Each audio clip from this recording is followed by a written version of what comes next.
So Iran confirmed Monday morning that President Ebrahim Raisi as well as Iranian foreign minister were dead following a helicopter crash the previous day. Now, Sunday's crash occurred as Raisi and foreign minister were returning from a ceremony for an opening of a dam on Iran's border with Azerbaijan. And now we're joined by Marcin Styszyński from the Institute of Oriental Studies of Adam Mickiewicz University in Poznań to talk about the aftermath of the accident. Good evening. Good evening. Thank you for the invitation. It's a pleasure as always. Thank you for accepting it.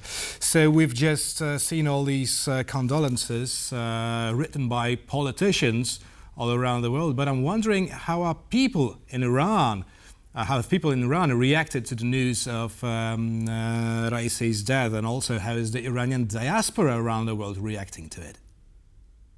It's a very good question, of course, because we have a lot of speculations that even yesterday we had some kind of celebrations in some provinces in Iran regarding the death of President Raisi.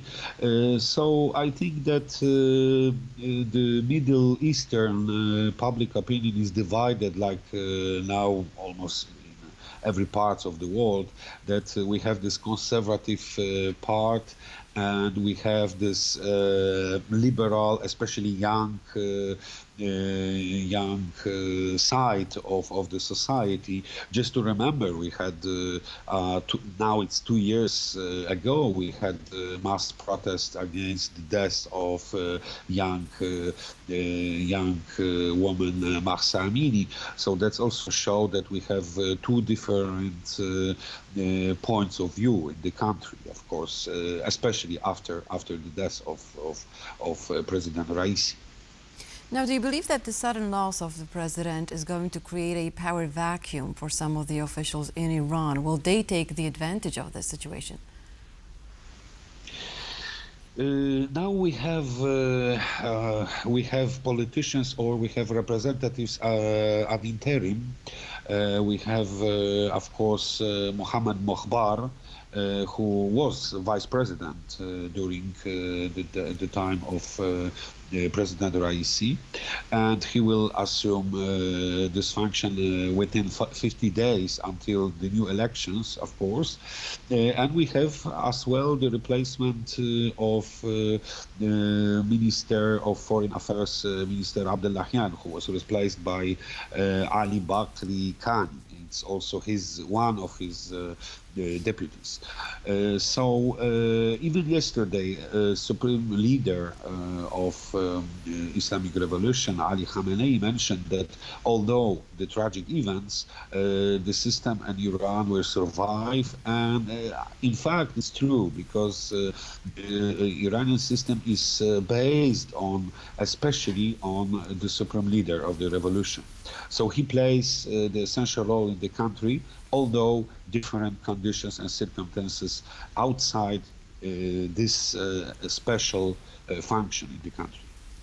Right. So as you said, now Iran has Mohammad Mokhbar performing presidential duties for more or less 50 days until the new presidential elections take place. But we know from past that usually the person that wins the presidential election is the person that gets a backing from Ayatollah Ali Khamenei. So who's Khamenei's favorite now?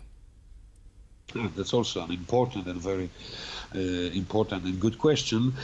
So far, the President Raisi was in favor of Ali Khamenei.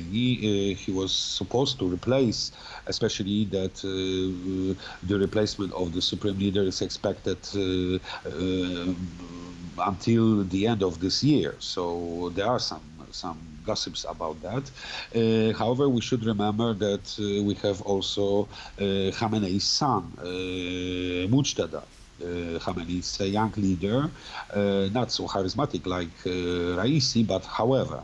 So we will observe kind of rivalry or competitions between different politicians and representatives, especially in the assembly of the supreme leader.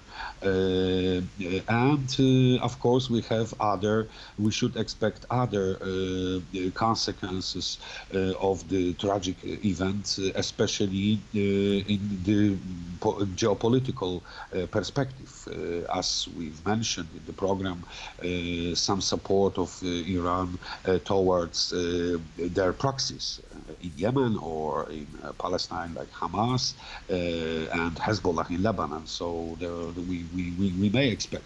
Besides, we should remember that, for instance, Mohammed Makhbar, who is the new or interim Foreign Minister of Foreign Affairs, despite his participation in negotiations of nuclear program, Joint Comprehensive Plan of Action, we should remember that he opposed a compromise with the West in the field of nuclear program.